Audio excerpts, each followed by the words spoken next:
ॐ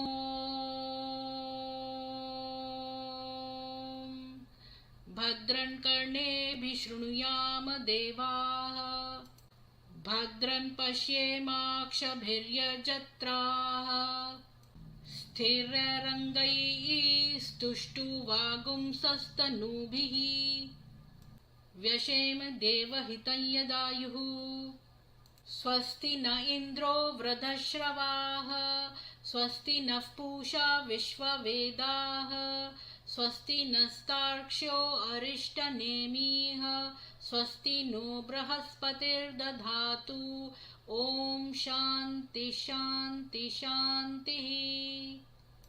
ॐ लं नमस्ते गणपतये त्वमेव प्रत्यक्षं तत्त्वमसि त्वमेव केवलं कर्तासि त्वमेव केवलं धर्तासि त्वमेव केवलं हर्तासि त्वमेव सर्वं खल्विदं ब्रह्मासि त्वं साक्षादात्मासि नित्यं ऋतं वच्मि सत्यं वच्मि। अव त्वं माम् अववक्तारम् अवश्रोतारम् अवदातारम् अवधातारम् अवानुचानमवशिष्यम् अवपश्चातात् अवपुरस्तात् अवोत्तरातात् अवदक्षिणातात् अवचोर्ध्वातात् अवाद्धरातात् सर्वतो मां पाहि पाहि समन्तात्। त्वं वाङ्मयस्त्वं चिन्मयः त्वमानन्दमयस्त्वं ब्रह्ममयः त्वं सच्चिदानन्दाद्वितीयोऽसि त्वं प्रत्यक्षं ब्रह्मासि त्वं ज्ञानमयो विज्ञानमयोऽसि सर्वं जगदिदं त्वत्तो जायते सर्वं जगदिदं त्वत्तस्तिष्ठति सर्वं जगदिदं त्वयि लयमेष्यति सर्वं जगदिदं त्वयि प्रत्येति त्वं भूमिरापो नलो निलो नभः त्वं चत्वारि वाक्पदानि त्वं गुणत्रयातीतः त्वमवस्थात्रयातीतः त्वं देहत्रयातीतः त्वं कालत्रयातीतः त्वं मूलाधारे स्थितोऽसि नित्यं त्वं शक्तित्रयात्मकः त्वां योगिनो ध्यायन्ति नित्यं त्वं ब्रह्मा त्वं विष्णुस्त्वं रुद्रस्त्वम् इन्द्रस्त्वम् अग्निस्त्वं वायुस्त्वं सूर्यस्त्वं चन्द्रमास्त्वं ब्रह्म भूभुवः स्वरोम् गणादीः पूर्वमुच्चार्य वर्णादीस्तदन्तरम् अनुस्वारः परतरः अर्धेन्दुलसितं तारेण रुद्धम् एतत् मनुस्वरूपं गकारः पूर्वरूपम् अकारो मध्यम रूपम् अनुस्वारश्चन्त्यरूपम् बिन्दुरुत्तररूपम् नादसन्धानम् सगुंहिता सन्धिः सैषा गणेश विद्या गणकऋषिः निच्रद्गायत्री छन्दः गणपति देवता ॐ गणपतये नमः। एकदन्ताय विद्महे वक्रतुण्डाय धीमहि तन्नो दन्तेः प्रचोदयात्। एकदन्तं चतुर्हस्तं पाशं कुशधारिणं रथं च वरदं हस्तैर्बिभ्राणं मूषकध्वजं रक्तं लम्बोदरं शूपकर्णकं रक्तवाससं रक्तगन्धानुलिप्ताङ्गं रक्तपुष्पैः सुपूजितं भक्तानुकम्पिनं देवं जगत्कारणम् अच्युतम् आविर्भूतं च सृष्टयादो प्रकृते पुरुषात् परम् एवं ध्यायति यो नित्यं स योगी योगिनां वरः।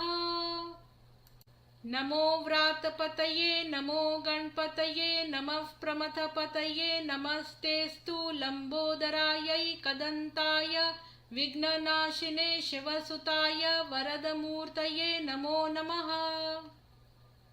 एतद् अथर्वशीर्षं यो धीते स ब्रह्म भूयाय कल्पते स सर्वविघ्नैर्न बाध्यते स सर्वत्र सुखमेधते स पञ्चम महापापात् प्रमुच्यते सायं धियानो दिवसकृतं पापं नाश्यति प्रातर्धियानो रात्रिकृतं पापं नाश्यति सायं प्रातः प्रयुञ्जानो पापो भवति सर्वत्राधियानोपविघ्नो भवति धर्मार्थ काम मोक्षं च विन्दति इदम् अथर्वशीर्षं शिष्याय न देयं यो यदि मोहाद्दास्यति स पापीयान् भवति सहस्रावर्तनाद्यं यं कामं धीते तं तमनेन साध्येत्।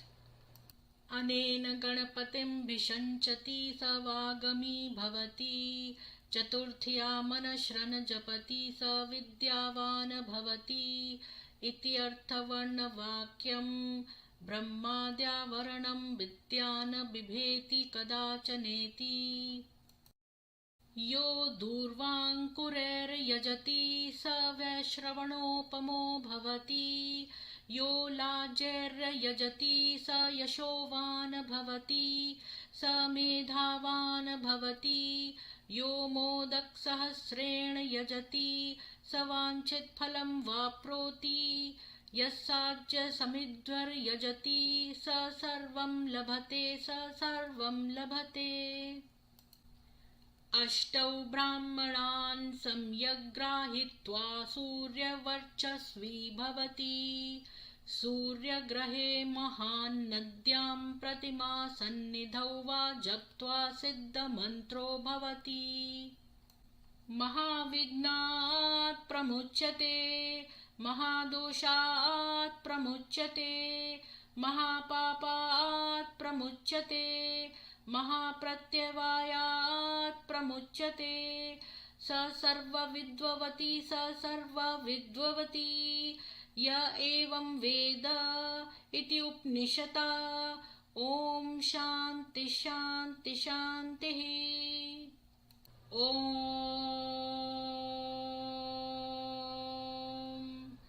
भद्रं कर्णेभिः शृणुयाम देवाः भद्रं पश्येमाक्षभिर्यजत्राः स्थिरैरङ्गैः स्तुष्टुवागुंसस्तनूभिः व्यशेम देवहितं यदायुः स्वस्ति न इन्द्रो वृद्धश्रवाः स्वस्ति नः पूषा विश्ववेदाः स्वस्ति नस्तार्क्ष्यो अरिष्टनेमिः स्वस्ति नो बृहस्पतिर्दधातु। ओम शांति शांति शांति।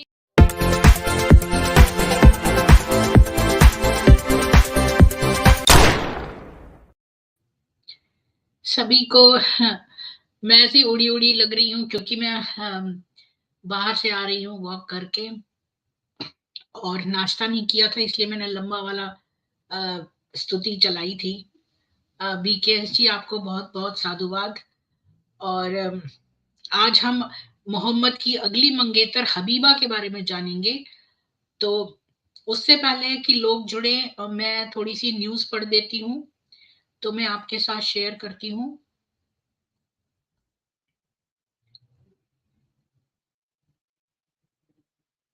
दस बच्चे पैदा करो 13 लाख मिलेंगे, रूसी राष्ट्रपति पुतिन ने महिलाओं से की अपील, मदर हीरोइन पुरस्कार देने का वादा।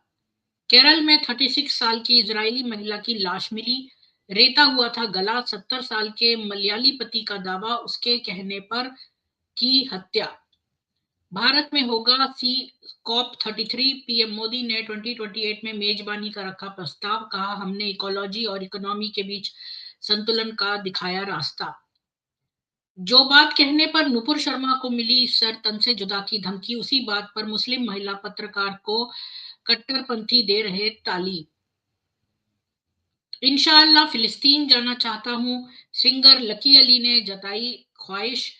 नेटिजन्स ने वीजा से टिकट तक का बता दिया रास्ता। यूपी की मस्जिद में 11 साल की बच्ची से बलात्कार, खून से लथपथ पहुंची घर। जिस मौलवी से पढ़ती थी उर्दू उसने ही की दरिंदगी। तो ये देख लीजिए, ये काम वासना के मौलवी हैं, काम वासना का मौलवी। जिस पाकिस्तानी मौलाना पर रखा बेटे का नाम, उसके गोद में सना खान ने डाला अपना बच्चा। वीडियो देखकर बोले यूजर्स, गैर मरहम तेरी हत्या कहां है।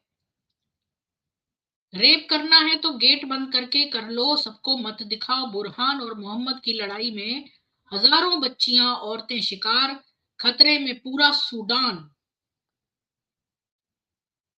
बीपीएससी से बहाल हुए टीचर, स्कूल से उठाकर करवा दी शादी। बिहार में बवाल के बाद वर वधू पुलिस कस्टडी में, पकड़ौवा विवाह की तस्वीर वायरल। कौन है वे योगी जिनमें राजस्थान देख रहा भविष्य। वसुंधरा से ज्यादा लोग चाहते हैं बाबा बने सीएम। जानिए योगी आदित्यनाथ से क्या है कनेक्शन। रेप केस में पीड़ित महिला का बयान सबसे बड़ा सबूत नहीं। कलकत्ता हाईकोर्ट बदला लेने के लिए केस कराने की बढ़ती प्रवृत्ति देखकर की टिप्पणी। शिवराज का नारी सम्मान, लाडली बहना ने रखा मान। यूं ही एग्जिट पोल्स नहीं दिखा रहे मध्य प्रदेश में फिर से मामा की सरकार। अल्पसंख्यक स्कॉलरशिप स्कीम के लिए आए 25.5 लाख आवेदन, 26% फर्जी निकले। सीबीआई के हवाले होगा मामला। गुलाम बनो या फिर इस्लाम अपना लो। बेंगलुरु के 48 स्कूलों को बम से उड़ाने की मिली धमकी, पुलिस ने परिसर कराए खाली। पीएम मोदी के रंग में रंगा दुबई, हाथों में तिरंगा लिए भारतीय लगा रहे थे फिर से मोदी सरकार के नारे। COP28 में शिरकत करेंगे प्रधानमंत्री। जिस देश के राजा कहलाते हैं राम, वहां भी बसी है एक अयोध्या। भक्त हनुमान को समर्पित है एक शहर।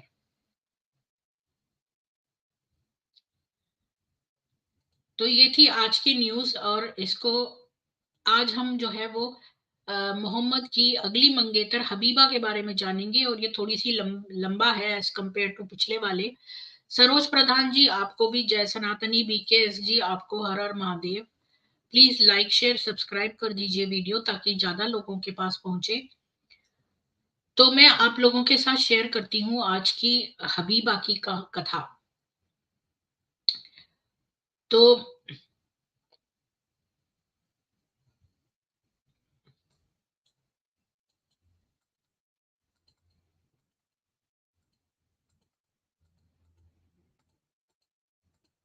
आज जितेंद्र जी नहीं आए हैं, देर हो गई, उनको आना चाहिए था अब तक। तो मैं चाहती थी, क्योंकि उन्हीं के रिक्वेस्ट पे मैंने ये मोहम्मद की वाइफ्स और मंगेतर का स्टार्ट किया था। तो हबीबा जो थी वो प्राइस ऑफ रैंसम 623 में, कन्वर्जन ऑफ इस्लाम 620 में। हबीबा बिन्त साहल ये नज्जर क्लैन की थी, खजराज के कबीले की, मदीना में। तो यानी कि वो पहले से ही कन्वर्टेड थी, 620 में कन्वर्ट हो गई थी हबीबा। उसके फादर का नाम था, उसके पिता का नाम था साहल इब्न थलाबा, और उसकी माँ जो है वो उमेरा बिन्त अमरू।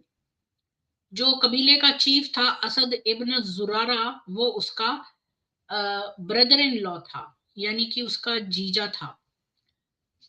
हबीबा या फिर उसका वो होगा देवर। हबीबा, हाँ देवर नहीं, उसका वो होगा जीजा। हबीबा जो है वो एक बच्ची थी जब बुआत की लड़ाई हुई थी 617 में, और उसने अपने पड़ोसी यहूदी पड़ोसियों को कहते सुना कि जो नबी आने वाला है वो सारे गलतियों को राइट कर देगा। उसका जो जीजा था असद, वो तो यहूदियों से नफरत करता था, लेकिन जब गर्मियां आई 620 की, तो फिर वो मक्का में से पिलग्रिमेज करके वापस आया, तो न्यूज मिली कि उसने नबी से मुलाकात की है। तो फिर इसका मतलब कि वो यहूदी था ही नहीं, वो तो मक्का में रहता था और वो नज्जर क्लैन का था। असद जो था वो अ, उन 6 पहले मदीनियाओं में से था जिन्होंने अपनी जो जब ये मोहम्मद मक्का से मदीना गया तो पहले 6 मदीना निवासी जिन्होंने अपनी लॉयल्टी मोहम्मद को दी, उनमें सबसे पहला यही था, वो उनमें से एक ये था, उन 6 में से। और अब उसने अपनी पूरी फैमिली को जो है वो प्रेशर डाला कि वो भी इस्लाम में कन्वर्ट कर जाए। हबीबा जो है वो सबके साथ वो भी कन्वर्ट हो गई।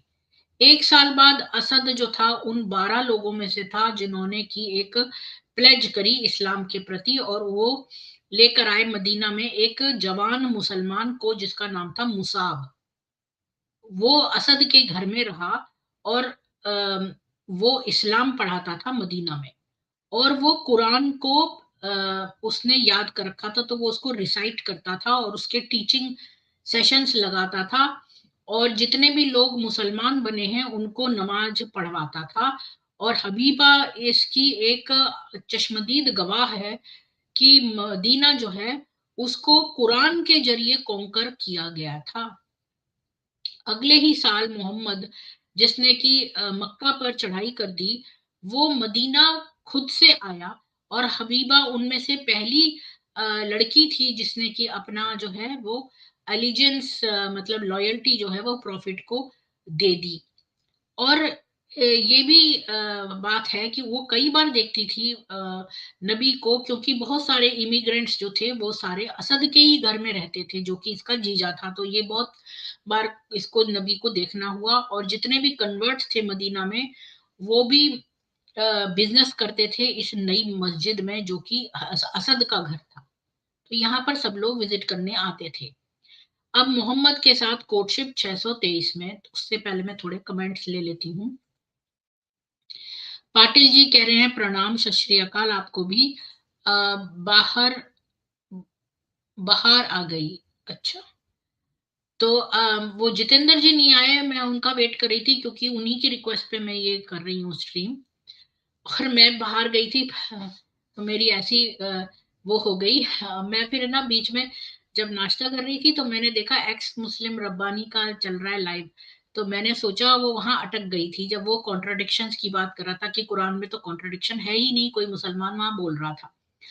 तो मैं उसकी स्ट्रीम, उसने लिखा था खाली मुसलमान ज्वाइन करें, लेकिन मैंने फिर भी ज्वाइन कर ली, मैंने सोचा उसकी हेल्प कर दूं। तो मैं वहां गई, लेकिन उसने जो है मेरे को नहीं लिया, लेकिन मैंने वहां पर दो कॉन्ट्रडिक्शंस, दो बड़ी बड़ी कॉन्ट्रडिक्शंस की, उसकी कई कई चीजें जो कॉन्ट्रडिक्शंस की, ऐसे दो पहलू वहां पर उसके प्राइवेट चैट में लिख दिए हैं उसके रेफरेंस के लिए। अमित पटेल जी आपका स्वागत है। मोहम्मद नबी वॉज अ प्रोफेशनल क्रिमिनल। उस दिन का इसको पता था कैसे लोगों को फंसाना और लूटना। जब सहस्रों मक्कार मरे होंगे ना, तब इस मोहम्मद का जन्म हुआ होगा। इसकी सोच ही ऐसी है, तभी तो ये कहता है कि जो अल्लाह है वो सबसे बड़ा मक्कार है, क्योंकि ये खुद सबसे बड़ा मक्कार है। अल्लाह तो कोई था ही नहीं, यही तो था अल्लाह, जो कि अल्लाह के नाम पर जो देता था वहियां। तो जब इसने ये बात कही ना कि अल्लाह तो सबसे बड़ा मक्कार है, तो एक्चुअली में ये था सबसे बड़ा मक्कार, क्योंकि अल्लाह तो यही था, यही तो वहियां उतारता था अपने फायदे की। आगे चलते हैं। मोहम्मद की कोर्टशिप। असद जो है वो डिप्थीरिया से मर गया अप्रैल 623 में, और उसने 3 छोटी छोटी बेटियां छोड़ दी, पर उसके कोई बेटा नहीं था। तो नज्जर क्लैन जो है फिर मोहम्मद के पास गए, बोले कि हमारा लीडर जो है मर गया है, तो हमारे लिए एक लीडर ढूंढ दो। और मोहम्मद ने क्या किया, अपने आप को अपॉइंट कर लिया। इतना चालाक था ये।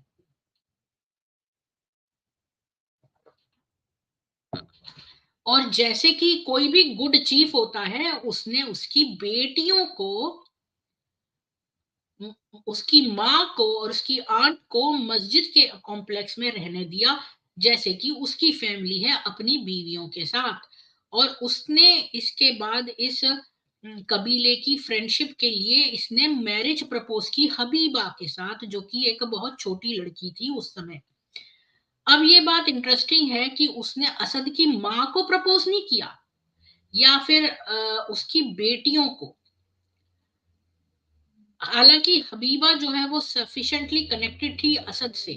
तो देखिए, असद तो जीजा था ना हबीबा का, और असद मुखिया था। तो जब इसने असद का स्थान लिया और असद की बेटियां भी थी, तो इसने ना तो असद की माँ के साथ करा, ना ही उसने उसकी बच्चियों के साथ किया, बल्कि इस हबीबा जो कि जिसका ये जीजा था इसके साथ करा, ताकि ये पॉलिटिकल अलायंस रखे नज्जर कबीले के साथ। और वो तो असद की क्लोजेस्ट रिलेटिव नहीं थी, वो तो मतलब दूसरी फैमिली की हो गई ना जीजा। तो ये सजेस्ट करता है कि मोहम्मद के पास पर्सनल रीजन था कि उसने प्रेफर किया हबीबा को बाकी विमेन के अपेक्षा में। मतलब वो ये नहीं देखता था कि भाई चलो मैं इनकी बेटियों में से अगर मुझे कबीले से दोस्ती करनी है तो इनकी किसी रिश्तेदार के साथ करूं या इनकी बेटियों के साथ करूं, बल्कि उसकी दूर की ये हबीबा थी तो इसके साथ उसने किया क्योंकि वो ज्यादा सुंदर होगी ऑब्वियसली। तो ये फील करता है कि वो कभी भी कंपेल्शन फील नहीं करता था, मतलब कि वो उसे ऐसा नहीं लगता था मोहम्मद को कि मुझे इससे शादी करनी ही पड़ेगी। किसी भी सिंगल वुमेन को जिसको कि एक घर की जरूरत थी, तो वो कभी नहीं सोचता था कि इसको घर की जरूरत है तो लाओ मैं इसको एक घर प्रोवाइड कर दूं। जैसे कि ये नरपिशाच हमेशा कहते हैं कि मोहम्मद तो बेचारी जो विधवाएं होती थी उनको घर देता था, तो ऐसा उसने कभी कंपल्शन फील नहीं किया। बल्कि वो जो है इतना केपेबल था कि वो किसी वुमन को अपने घर में शेल्टर दे सकता था बिना उससे शादी करे भी, लेकिन इसने ऐसा कभी नहीं किया। तो हबीबा की फैमिली तो लॉयल थी इस्लाम के प्रति, लेकिन वो फिर भी ये नहीं चाहते थे कि भाई हबीबा की शादी इस नबी के साथ हो जाए, क्योंकि वो पॉलीगाइनी को डिसअप्रूव करते थे। तो देखिए, सारे लोग ऐसे नहीं थे जैसा कि ये लोग नरपिशाच आके कई स्ट्रीम्स पे बोलते हैं कि भाई उस समय तो बहुत सारी विमेन लेने का चलन था, बहुत बहुत औरतों के साथ करते थे लोग, सिलेवरी रखते थे, ये वो लौंडियां रखते थे। ये सब झूठ बात है। हबीबा की फैमिली जो थी वो डिसअप्रूव करती थी पॉलीगाइनी को। बहुत सारी विमेन, एक आदमी की बहुत सारी बीवियां हैं, इस बात को वो नहीं लाइक करते थे। और कॉमरेड जो थे जनरल में, वो अपनी बेटियों की खुशी से जलस होते थे। तो जो फैमिली है उसने मोहम्मद को ये समझाने की कोशिश की कि अगर हबीबा जो है वो दुखी हुई, जैसे कि अगर उसका क्लैश आयशा के साथ होता है, तो फिर वो मोहम्मद को होल्ड करेंगे रिस्पॉन्सिबल। और ये मैटर इतनी एक्सट्रीम में रीच कर दिया कि नज्जर क्लैन ने जो है इस्लाम को सपोर्ट करना बंद कर दिया। मोहम्मद का के पास कोई कॉन्फ्लिक्ट, अब देखो ये बात किसी ने आपको नहीं बताई होगी, किसी भी स्ट्रीम में आपको ये बात नहीं पता चली होगी कि ये जो नज्जर क्लैन था ये बहुत सारी बीवियों रखने को नहीं था, ये एक वुमेन वाला था, एक आदमी एक वुमन। और इन्होंने जो है इस नबी को भी बताया। इसका मैं रेफरेंस भी आपको देती हूँ, 80 नंबर का रेफरेंस है, आप नोट कर लीजिए। पहले मैं इसके रेफरेंस पे आ जाती हूँ, रुकिए, मैं इसका रेफरेंस देती हूँ, ये इंपॉर्टेंट बात है क्योंकि ये हम आगे कोट कर सकते हैं इनको। अच्छा, ये सारी खत्म होंगी तब आएगा रेफरेंस, तो ये मतलब पूरा ही चैप्टर सारी फियांसीज का खत्म होगा तब आएगा, तो मुझे बहुत आगे जाना पड़ेगा। ये रहा। तो इसका रेफरेंस है इब्न साद ब्यूली की 8-88। तो ये है, इब्न साद में ये दिया हुआ है कि नज्जर क्लैन जो था वो बहुत सारी विमेन को पसंद ही नहीं करता था, और उन्होंने मोहम्मद से कहा कि अगर इसका आयशा के साथ क्लैन हुआ, मतलब उनके लिए बेटी की हैप्पीनेस जो है वो बहुत मायने रखती थी। और उन्होंने इसको बोला कि अगर ये जो है अनहैप्पी हो गई, दुखी हो गई, आयशा से इसका झगड़ा हो गया, तो वो लोग मोहम्मद को जो है रिस्पॉन्सिबल ठहराएंगे। और फिर इसके बाद पूरे ही लोग ये जो थे नज्जर क्लैन, इन्होंने इसको इस्लाम को सपोर्ट करना बंद कर दिया था।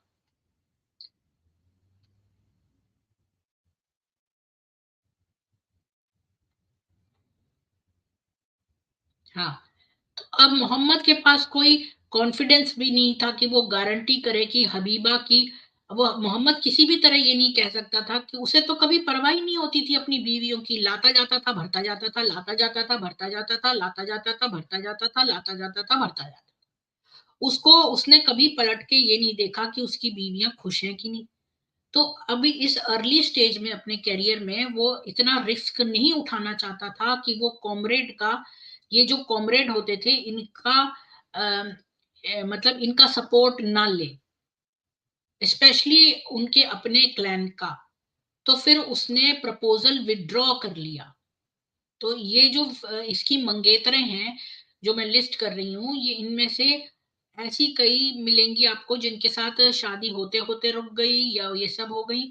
तो उसने अपना प्रपोजल विड्रॉ कर लिया। उसने बाद में कमेंट किया कि मैं एक कॉमरेड वुमन को शादी करना चाहता हूँ, लेकिन मुझे उनके घमंड से बहुत हेट्रेड है, और इसलिए उसने कभी भी कॉमरेड वुमन से शादी नहीं की, क्योंकि ये कॉमरेड वुमन जो होती थी ये एक आदमी एक बीवी पसंद करती थी, ये चाहती ही नहीं थी ऐसे घर में जहां बहुत बीवियां हो। हबीबा की एंसेस्ट्री है अल नज्जर कबीले की थी, ये खजराज के कबीले की मदीना में, और ये मलिक अमरू खान और आदि है थलाबा इसके ही अंदर थी ये हबीबा के। जायद उबैद इनके बच्चे थे, हबीबा और एक उमेरा। तो ये थी, और ये डायग्राम, ये एक एग्जांपल है कि क्यों नहीं अरब जीनियोलॉजीज को हम लिटरली लें, क्योंकि मोहम्मद जो था वो एक कंटेम्पररी था जुरारा इब्न उदास का और काब इब्न कैस का, जो कि क्लेम करते हैं बहुत सारी जनरेशन उसके बीच में और उनके कॉमन एंसेस्टर, क्योंकि ये बहुत छोटी बच्चियों को ले लेता था तो इसके तो उसके बराबर ही नहीं होती थी। या तो उन्होंने जनरेशन स्किप कर दी मलिक और अल नज्जर के बीच में, या किसी ने इमेजिनरी एंसेस्टर्स रख दिए lineage of Salma bint Amru के। तो ये भी बता रहे हैं कि देखो यहाँ पर एक अदी है और ये बहुत सारे करके इनके बीच में मोहम्मद दिखाया है यहाँ पे, पर इन्होंने एंसेस्ट्री स्किप कर दी है, ये गलत है। क्योंकि मोहम्मद जो था वो तो काफी बड़ा था इस हबीबा से, तो इन्होंने यहाँ पर ये भी चालाकियां की हैं कि बीच में जनरेशन है उड़ा दी है। उसकी फेल्ड कोर्टशिप जो थी हबीबा के साथ, उस उसने उसके क्लेम को में कोई प्रेजुडिस नहीं डाला कि वो मतलब कि ये सब जो कांड हुआ शादी वाला, इससे उसके कबीले का मुखिया बनने के ऊपर कोई भी प्रभाव नहीं पड़ा। उन्होंने उसको नया मुखिया चुन लिया और मोहम्मद अरेंज कराता रहा शादियां असद की बेटियों की जब वो बड़ी हो गई। ये सजेस्ट करता है कि वो लड़कियां नॉट ऑफ एज थी 623 में, यानी कि 623 में वो बच्चियां बहुत ज्यादा छोटी थी, नहीं तो वो उनकी शादियां तभी करा देता, वो वेट करता रहा कि वो बड़ी केम ऑफ एज हो जाएं। और ये 623 वो साल था जब मोहम्मद ने आयशा से शादी करी थी। ये इंटरेस्टिंग है क्योंकि जो वो तीन बच्चियां थी उस इस आदमी की, तो उसकी जो बड़ी बच्ची थी वो सेम एज थी आयशा के बराबर। अब यहां कोई क्या कहेगा बताइए। यानी आपने देखा यहां पर खुद ही लिखा हुआ है कि ये जो चीफ था वो मर गया, और उस चीफ की तीन बेटियां थी जो कि बहुत छोटी छोटी थी, और मोहम्मद कहता अब ये ज्यादा छोटी हैं, जब ये एज पे आ जाएंगी तब उनकी शादी करूंगा। लेकिन उनमें से जो तीन बच्चियों में जो सबसे बड़ी वाली थी वो सेम एज थी आयशा की, और 623 में मोहम्मद ने ये बात कही कि वो अभी एज की नहीं है, और 623 में ही उसने आयशा से शादी की जो सेम थी एज की। बताइए मेरे को इस बारे में कौन क्या कहना चाहता है, इस बारे को भी याद रखिएगा। अच्छा, मैं एक इनवाइट अभी ही दे देती हूँ अगर कोई बीच में बात करना चाहता है उसके लिए, क्योंकि फिर लोग भूल जाते हैं, और उसको मैं पिन कमेंट में भी डाल देती हूँ।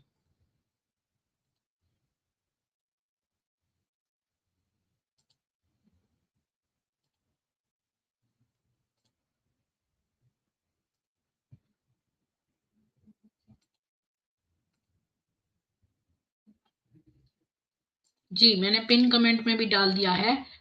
तो यहाँ पर आपको समझ में आया कि मोहम्मद ने खुद से बोला कि वो बच्चियां जो हैं वो बड़ी हो जाएंगी तब उनसे शादी उनकी होगी। और वो बच्चियों की एज वही थी बच्ची की जो आयशा की एज थी जब उसने शादी की, और वो वही साल था। तो यहां से पता चलता है कि मोहम्मद को भी पता था कि ये बच्ची छोटी है आयशा, तब भी उससे कर रहा था विवाह। ये बात मैं कहना चाहती थी। अच्छा, थोड़े से ये कमेंट्स में ले लेती हूँ। पाटिल जी कह रहे हैं प्रणाम, बाहर आ गई, तुमने पढ़ लिया था। मोहम्मद ये भी पढ़ लिया था। दुष्यंत पटेल जी जय श्री राम। रियर व्यू जी शुभ संध्या आपको भी। गिरीश त्यागी जी ओम गणेशाय नमः, जय हिंदू राष्ट्र। रामफूल जी कह रहे हैं जय सिया राम, जय मातृ शक्ति आपको भी। और तो आगे चलते हैं अब। आज क्या बात है, इंदिरा जी भी नहीं आए, जितेंद्र जी भी नहीं आए, कोई कोई भी नहीं आया। एक्चुअली मैं एक सेकंड लूंगी, मैं एक सेकंड में आना चाहती हूँ।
जी क्षमा करिए मैं एकदम देखने गई थी।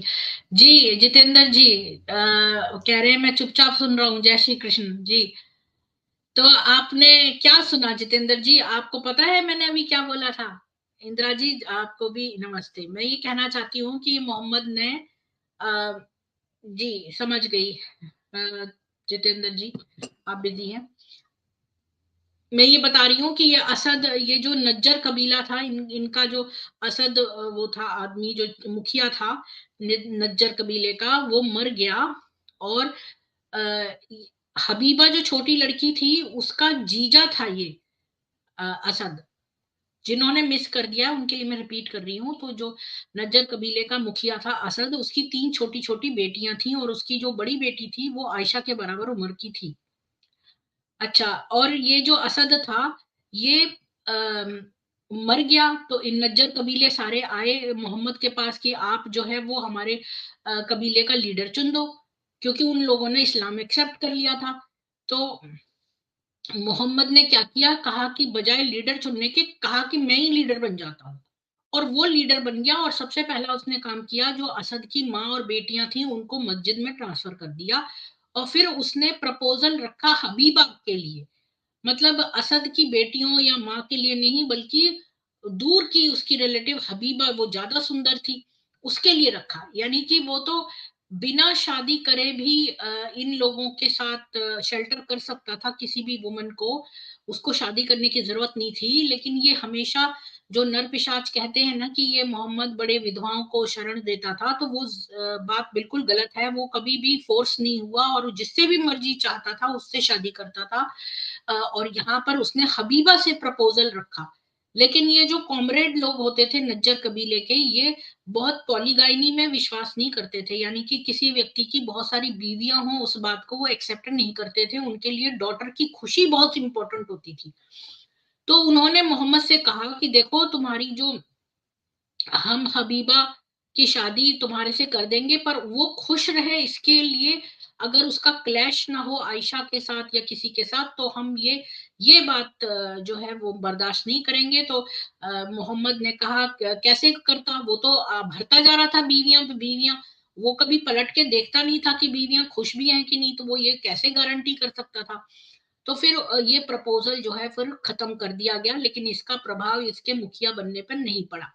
तो इम्पोर्टेंट बात जो आप लोगों ने मिस कर दी है, जो मैं आपको बताना चाहती हूँ, वो ये है कि जो असद की छोटी बेटी थी, 3 बेटियां थी असद की, जो उसमें सबसे बड़ी वाली लड़की थी, 623 में मोहम्मद ने ये बोला, उस वो साल था 623, जबकि उसने आयशा से शादी करी थी। तो उसने ये कहा कि अभी ये बच्चियां छोटी हैं और जब ये उम्र पे आ जाएंगी तब मैं इनकी शादी करूंगा। और वो साल था 623, और जो लड़की थी उसकी उम्र सेम थी जो आयशा की थी।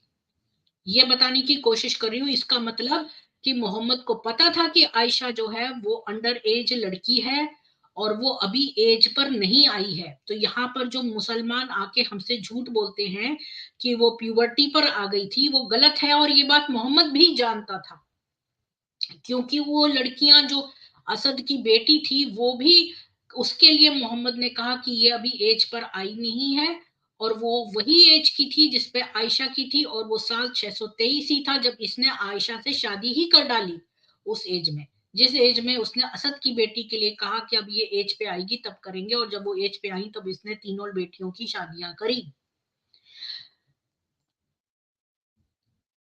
उसी आयु की अन्य लड़कियां छोटी ही लगती थीं। हाँ, बिल्कुल। किरदार, काफिरों ने जो देखा रसूल का, कदमों में गिर के पढ़ लिया कलमा रसूल। ये क्या लिख रहे हो न्यू फिजिक्स जी, आप क्या स्लीपर सेल तो नहीं बन गए हो? आ, ये सबको नमस्ते कह रहे हैं इंद्र जी। निज्जर और कंजर दोनों मिलते, नहीं नहीं, निज्जर तो बहुत ये जो निज्जर नहीं थे, ये नज्जर, वो तो निज्जर तो वो है जो कि टेररिस्ट था। ये नज्जर कबीला था, और ये बहुत सारी बीवियों रखने में विश्वास नहीं करता था, तो ये अच्छे थे अरबियों से, स्पेशली मोहम्मद से तो सभी अच्छे थे। तो मैं आगे फिर पढ़ती हूँ।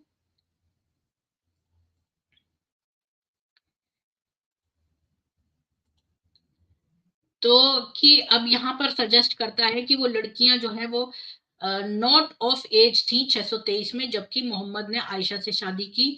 ये इंटरेस्टिंग है क्योंकि जो बड़ी लड़की थी उन 3 बेटियों में, उसकी सेम एज थी जैसे आयशा की थी। अब मैंने इसका आपको रेफरेंस भी ऊपर दे दिए हैं। फर्स्ट मैरिज कब हुई? तो ये वो लड़की थी हबीबा जिससे कि शादी तय होकर टूट गई थी। अब जब उसकी 3 नीसेस सेटल हो गई, यानी कि 3 नीसेस की शादी हो गई, तब हबीबा ने थाबिट इब्न कैस से शादी कर ली, जो कि मोहम्मद का ओरेटर था, यानी कि प्रवक्ता था, और वो अल हरीथ क्लैन का था, खजराज कबीले का। और उसके कैरेक्टर में कुछ सिवियरिटी थी, यानी कि वो डोमेस्टिक वायलेंस बहुत करता था, क्रूर किस्म का आदमी था, और वो उसको बहुत पीटता था, हबीबा को। और एक बार ऐसी पिटाई से उसकी एक हड्डी टूट गई, तो हबीबा ने सोचा कि इसको ना जो है हम समाप्त कर दें।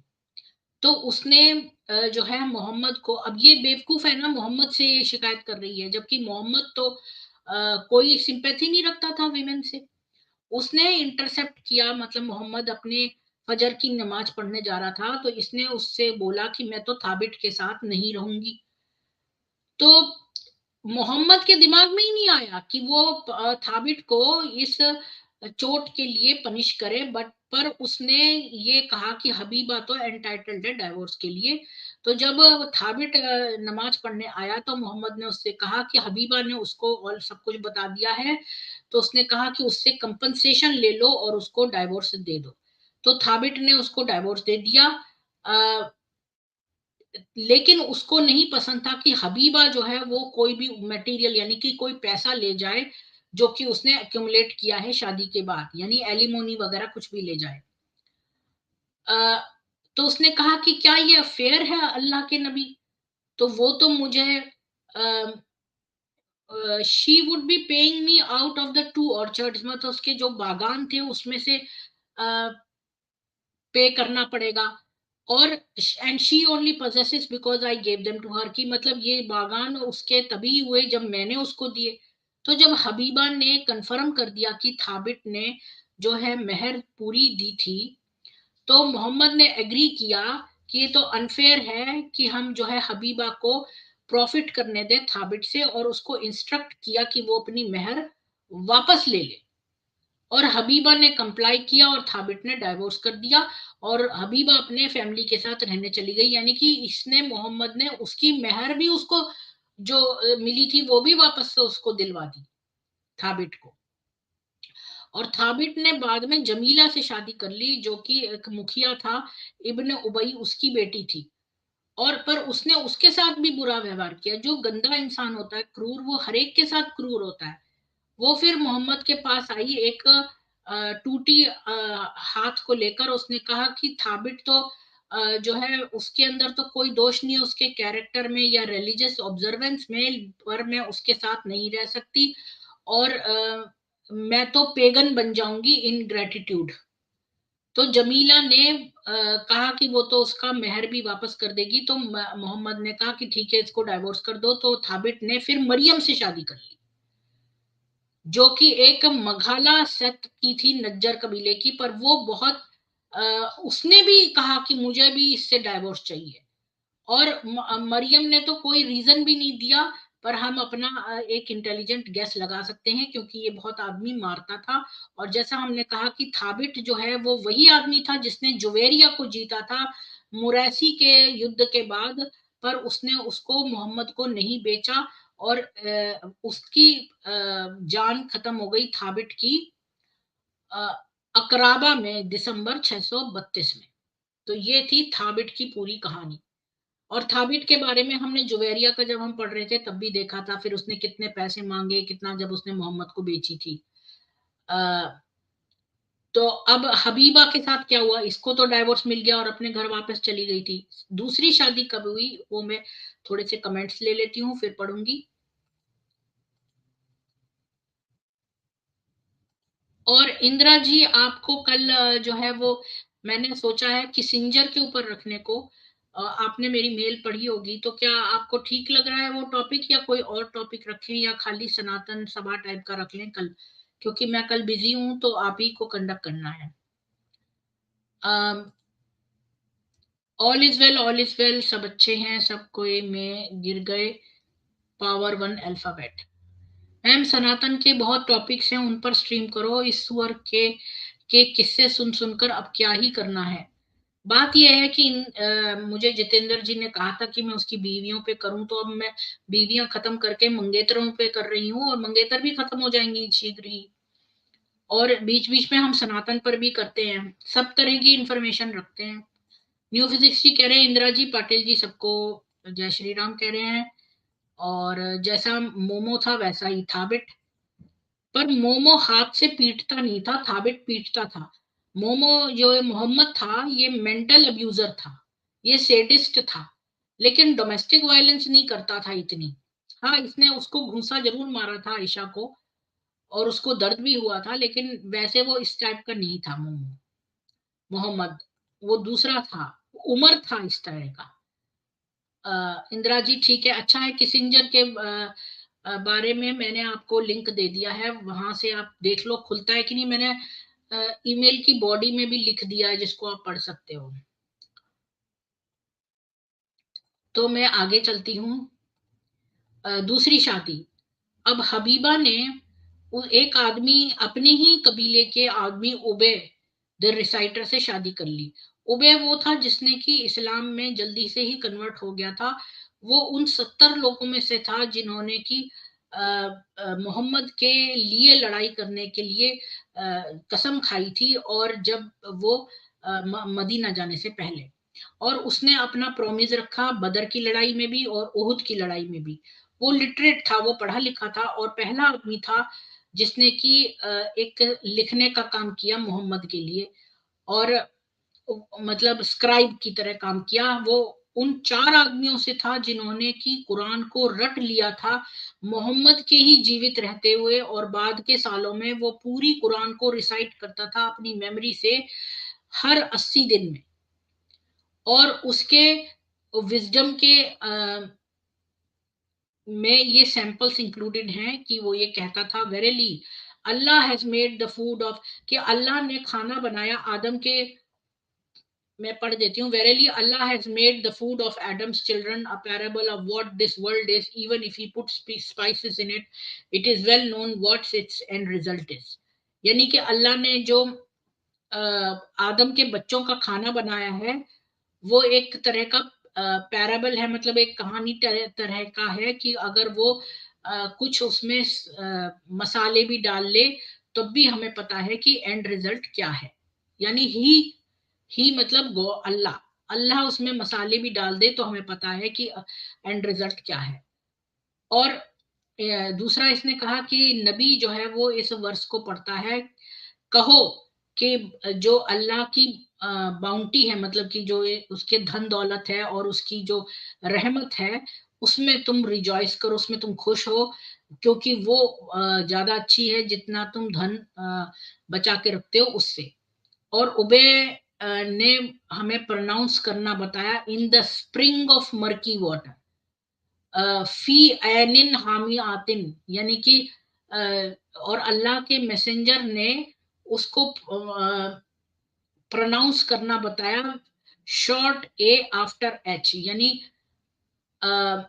हमितिन है वो, हामितिन नहीं है, हमितिन है. मतलब इस तरह से कि इसने मोहम्मद को ये सिखाया प्रोनाउंस करना, कि वो गलत इसको बोलता होगा, हामी आतिन बोलता होगा, उसने हमी आतिन बोला. अच्छा, कि उबे की रेपुटेशन ये थी कि लोग उसको लड़ाकू किस्म का समझते थे, लेकिन उसकी जो शादी थी हबीबा के साथ वो लंबी चली और उसको उसमें कोई फिजिकल वायलेंस नहीं था. हबीबा जो है वो उबे की बेटी अमरू, अमरू यानी नाम की उसकी बेटी थी, उसकी माँ बनी और उसने उसको एक बेटा भी पैदा करके दिया, अल मुंजिर, जो कि बचपन में ही मर गया.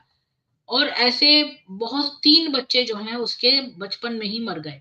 एक दिन मोहम्मद ने प्रीच किया कि अगर एक मुसलमान के 3 बच्चे होते हैं जो कि मर जाते हैं प्यूबर्टी से पहुंचने से पहले, तो वो जो है मना कर देंगे कि हम तो जन्नत नहीं जाएंगे बिना अपने माँ बाप के, तो उनके माँ बाप को भी जो है जन्नत मिल जाएगी. तो फिर आयशा जो है वो एक हबीबा नाम की वुमन के पास गई और उसने कहा कि तुमने ये सुना? तो हबीबा ने हाँ हामी भरी. तो उसके अब इसमें डाउट है कि ये जो बिरीव्ड मदर थी जिसके 3 बच्चे मर गए थे, वो क्या साहल की बेटी थी या कोई डिफरेंट हबीबा थी. यानी ये वही हबीबा के बारे में बात हो रही है जिसके तरफ आयशा ने ये बात कही थी, ये वही हबीबा थी या कोई और हबीबा थी. हबीबा की डेट ऑफ डेथ तो पता नहीं है, पर उसका जो कबीला था वो आइडियल मोनोगामी में विश्वास करता था, जैसे कि नज्जर कबीला था, वो एक हस्बैंड एक वाइफ में ही विश्वास करते थे. और वो उबई के पहले मरी, क्योंकि उसने बाद में एक और आदमी से शादी कर ली जिससे उसको 2 बेटे हुए उबे ने. तो ये था. और हबीबा की लेगेसी क्या है, बहुत थोड़े लोग आज याद करते हैं हबीबा का नाम. वो उसने एक प्रेसिडेंट रखा जो कि इस्लामिक फैमिली लॉ का है. मोहम्मद ने कभी भी सिखाया नहीं कि एक हस्बैंड को कोई रीजन चाहिए डाइवोर्स करने का अपनी बीवी को, लेकिन हबीबा का जो एग्जाम्पल था उसने ये रूलिंग निकाली कि एक बीवी जो है वो भी अगर सेपरेशन डिजायर करती है तो उसको जस्टिफाई करना पड़ेगा अपना ये डिजायर. और मोहम्मद ने कंफर्म किया कि अगर कोई वुमेन जो है वो अपने हस्बैंड को बोलती है डाइवोर्स के लिए बिना किसी स्ट्रॉन्ग रीजन के, तो उसको तो कभी जन्नत नसीब ही नहीं होगी. ये भी है मेरे पास हदीस 104, याद रखना अगर किसी को पता करनी है तो. अगर रेफरेंस मतलब इसका मैं दे दूंगी. और उसने कभी भी ये स्पेसिफाई नहीं किया कि वो किस चीज को एक स्ट्रॉन्ग रीजन समझता है. यानी कि कोई महिला अगर अपने हस्बैंड को डाइवोर्स करना चाहती है और बिना कोई स्ट्रॉन्ग रीजन के, तो फिर उसको कभी जन्नत नसीब ही नहीं होगी. और वो स्ट्रॉन्ग रीजन कितना स्ट्रॉन्ग है ये सब उसने नहीं क्वालिफाई किया. थाबिट ने उसकी बाह तोड़ दी, वायलेंस क्वालिफाइड, यानी कि वायलेंस क्वालिफाई करता है. लेकिन अगर फेस की ब्रूजिंग हो या थप्पड़ मारे गए हो वो काउंट नहीं करता है. और जो रूटीन बीटिंग है वो तो परमिटेड है कुरान में, क्योंकि वो तो नॉर्मल पार्ट है शादी का. लेकिन अडल्ट्री जो है वो भी एक स्ट्रॉन्ग रीजन नहीं है, क्योंकि एक आदमी जिसने कि दूसरे मुस्लिम वाइफ को स्टील कर लिया, तो उसको डाइवोर्स करने की जरूरत नहीं है, क्योंकि वो तो उसको तो मारा ही जाएगा, जैसे कोई जिना करेगा उसको तो मार ही दिया जाएगा। और अगर एक हस्बैंड ने कॉन्कुबाइंस ले लिए, रखेले या बहुत सारी और बीवियां ले ली हैं, तो ये तो परमिटेड है। तो अब तो वाइफ के पास कोई ग्राउंड ऑफ ऑब्जेक्शन बचा ही नहीं। अब किस ग्राउंड पर वो रीजनिंग देगी? मतलब एक औरत क्या कह सकती है? रोज की जो रोजमर्रा की पिटाई है वो एक स्ट्रॉन्ग रीजन है ही नहीं डाइवोर्स लेने का। अगर वो उसने अडल्ट्री कमिट की है तब तो उसकी सजा डेथ ही है। अगर वो रखेले या दूसरी बीवियां ले रहा है तो वो तब भी ऑब्जेक्ट नहीं कर सकती है, पिटाई भी परमिसिबल है। तो बस खाली हड्डी टूटना एक यही एक रीजन है जिससे कि वुमन डाइवोर्स ले सकती है। तो हबीबा का प्रेसिडेंट जो है वो ये भी इंक्लूड करता है प्रिंसिपल कि अगर एक बीवी जो है वो इनिशिएट करती है डाइवोर्स, तो फिर उसको हस्बैंड को कंपनसेशन देना है। यानी वो उसने अपनी सारी मेहर जो मिली थी वो उसको दे दी हस्बैंड को। तो इसका मतलब कि बीवी अगर खुला मांगती है, जैसे कि अभी यहाँ ये लोग कहते हैं, तो उसमें उसको हस्बैंड को कंपनसेशन देना है। इन प्रैक्टिस ये तो और भी ज्यादा है, जो उसने मेहर दी उससे भी ज्यादा है। यानी कि अब आपको कंपनसेशन देना है, न केवल पैसे लौटाने हैं बल्कि कंपनसेशन भी देना है। और एक और केस हुआ अगली जनरेशन में, जबकि एक लो कास्ट वुमन थी, उसने अपने हस्बैंड को डाइवोर्स कर दिया। इसके बदले में उसने उसको जो भी पजेस करती थी वो सब दे दिया।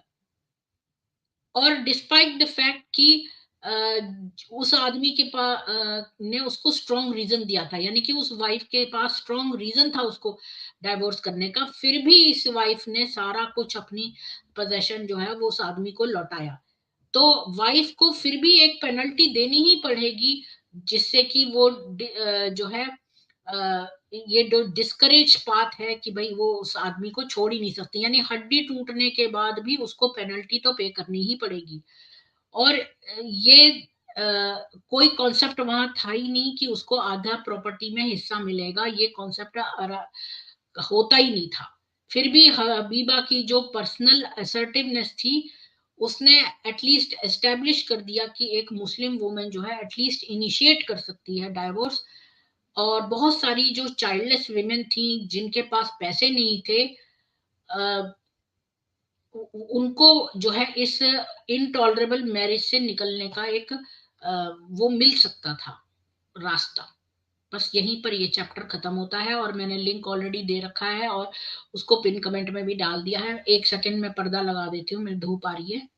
आप लोग ऊपर आके अपना कोई भी कमेंट कर सकते हैं हबीबा के बारे में।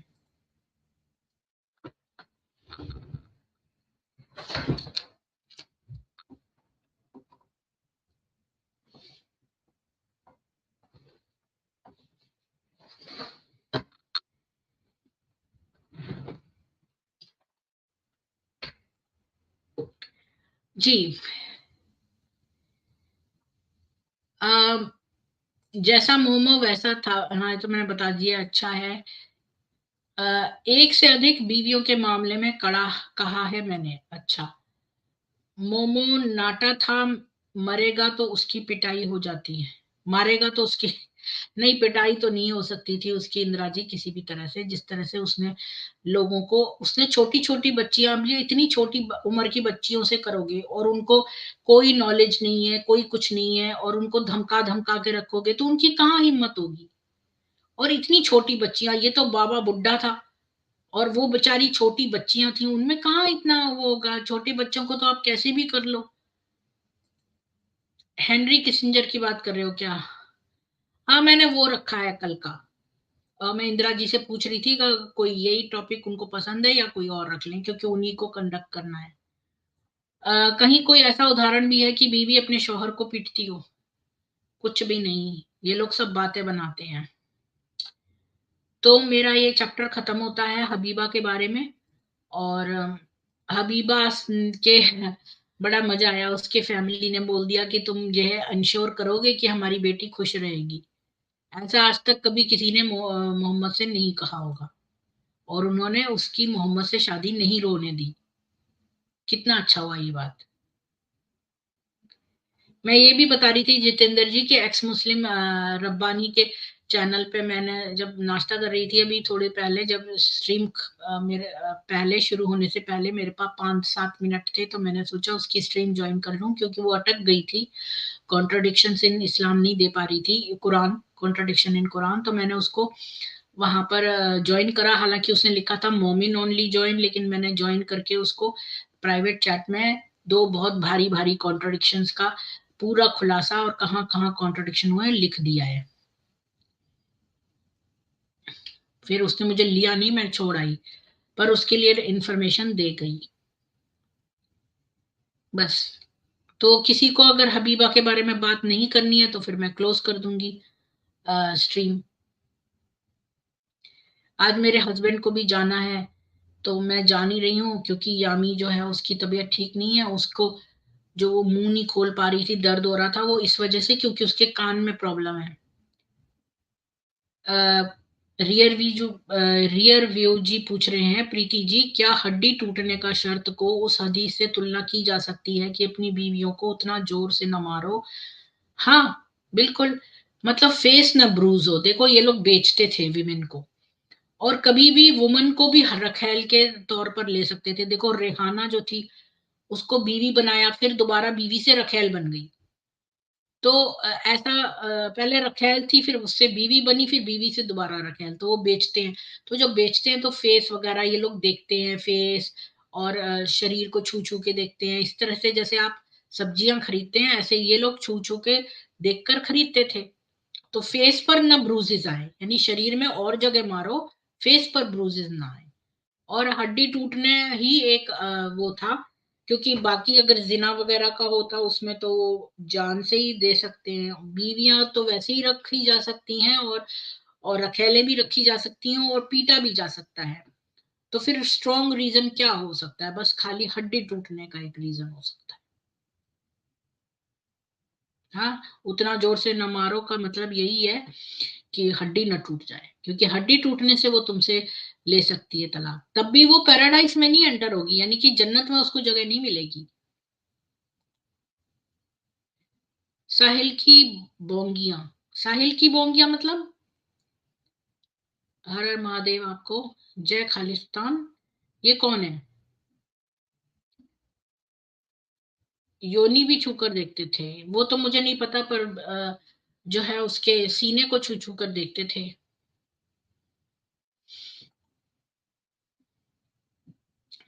तो कोई और आना चाहता है, कोई बात करने? अरे वाह, हमारे भाई है साहिल की बोंगी। अच्छा, तो कोई और आके हबीबा के बारे में बात करना चाहता हो तो आ सकते हैं।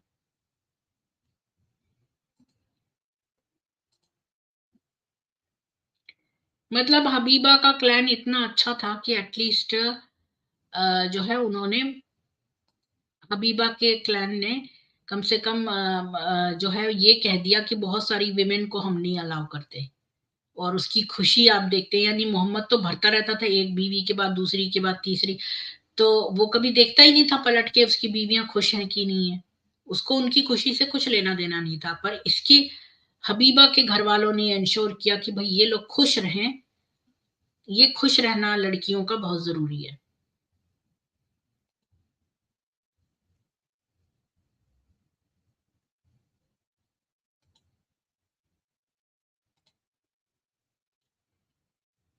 जी। जी, सब लोग लाइक शेयर कर दीजिए, और अगर कोई नहीं आएगा तो फिर मैं ये स्ट्रीम क्लोज करती हूँ।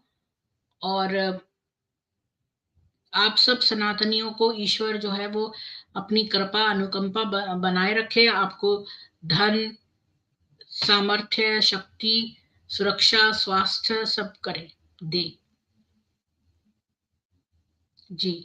अगर इंदिरा जी एक चैट लाइन खोलना चाहते हैं, आज आना चाहते हैं, तो कि मैं एक चैट लाइन अभी खोल दूं तो वो कंडक्ट कर लें तो ठीक है, क्योंकि मैं तो अब जा रही हूँ अपने हस्बैंड की तैयारी करवाने, वो जा रहे हैं अपने पेरेंट्स से मिलने, मैं जा नहीं सकती हूँ क्योंकि यामी को नहीं ले जा सकते। वैसे भी मेरी जो मदर इन लॉ है वो अपने कुत्ते को मेरे हमारी यामी के साथ खेलने नहीं देती है, तो मैं वहां जाके क्या करूंगी? खदीजा पीट देती होगी। पता नहीं, खदीजा तो उसको एक जांग से दूसरे जांग पर ट्रांसफर करती थी। उसने तो उसको पूरी तरह वो कर रखा था, प्यार लुटाती थी उस पर। प्रवीण जी, हर बात को दिल से लगाना आज भी काजल की पुरानी आदत सी है। मन में चौधरी जी की यादों का बोझ लिए फिर भी होठों से मुस्कुराती सी गरिमा अभी भी गरिमा। क्या लिख रहे हैं पता नहीं। 5 में एक जगह जीत रही है बीजेपी, किसानों से पंगा कर देंगे नंगा। जी हाँ, मेरे को पता है कि वो जो वो भी आया है ना, क्या नाम है उसका, जो पन्नू का वीडियो है। और जो इनको मिला है कि एक इंडियन ऑफिशियल था, वो उसने वो करा, क्या बोलते हैं, पन्नू को मारने का, और निज्जर को जैसे मारा उसी की तरह। तो वो आईएसआई का बनाया हुआ वीडियो है, पुराना पिक्चर के स्टाइल पर, क्योंकि ऐसे तो कोई होता ही नहीं है एक्चुअल लाइफ में। जो रॉ के ऑफिस भी आपको मिलेगा नहीं, गूगल पे ढूंढोगे आप तो उसने तो पूरे वीडियो कैमरा से, और चश्मा लगाए, काले कपड़े, काले कोट, ये तो मूवी का सीन लग रहा है। ऐसे कोई होता ही नहीं। इन्होंने क्या किया कि एक बंदा जो हमारे गवर्नमेंट उसमें काम करता था, उसको इन्होंने पकड़कर जबरदस्ती में आईएसआई ने नकली फेक वीडियो बनाया है। वो वीडियो जो है इसको, क्योंकि जो यूएस है वो यहाँ पर अपनी शक्ति नहीं लगाता इंटेलिजेंस करने के लिए। वो क्या करता है कि अपने पालतू लोगों को रख लेता है, जैसे आईएसआई पालतू है। तो उसने अपना फेक वीडियो बना दिया है ये।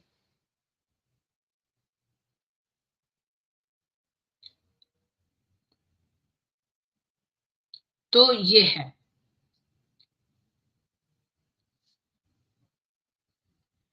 साहिल जी की बोंगिया कह रहे हैं कि सारी मैरिजेज आफ्टर खदीजा डाइड। मतलब डाइड क्या, वो तो उसकी छोटी छोटी बच्चियों को वो करने की कोशिश की। वैसे भी हमारे वेदों में लिखा है काम वासना से शक्ति क्षीण हो जाती है। जी।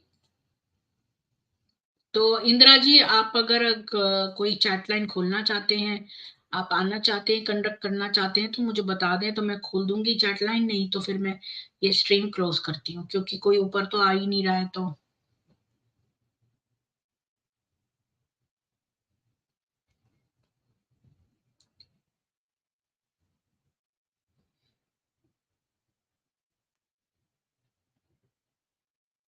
तो आप सब लोगों को ईश्वर की कृपा आपके ऊपर रहे। जय श्री राम। मिलते हैं कल सामवेद में।